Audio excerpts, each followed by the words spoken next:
to put a legalization on site and then look at the age population that we are much worried about, which is the young adults, aged between 15 up to 25. The young adults or the adolescent this is the time that is critical for the brain development. It's the time when the neurons of the brain are maturing, the time when the neurons of the brain are pruning and rearranging themselves. If you introduce cannabis at any stage of this development, it affects the rearrangement of that brain cells. Over a period of time, these individuals would have an impairment in their ability to process things, and therefore it can impact their learning ability. It can cause early dropout from educational obligations like schools. It would affect what type of job they can have. It can affect what type of relationship they can have.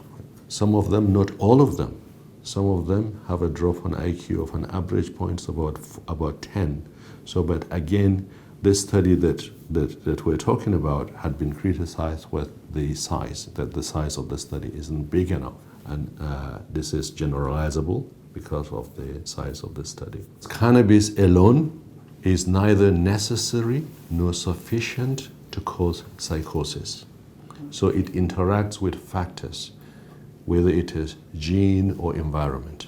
All studies that have been done, it has been quite consistent that early exposure before the age of 18 or before the age of 24 in certain studies consistently have put cannabis as increasing the risk 3 to 4-fold of developing schizophrenia early, before the age of 26. THC is psychoactive. It's what causes the hallucinations, the delusions, okay, or the harmful or negative impact of cannabis.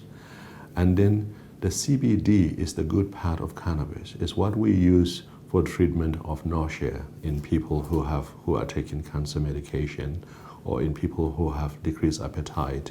We need to be honest with the facts. We need to show both sides of the evidence regarding the benefit of using cannabis versus the negative effects of cannabis. So when you empower young adults or the population with evidence-based information, then people are likely to base their decisions based on information that are factual. We need to invest a lot on public health promotion, on the negative impacts of cannabis, but specifically, pay more attention to vulnerable population, which is the young adults.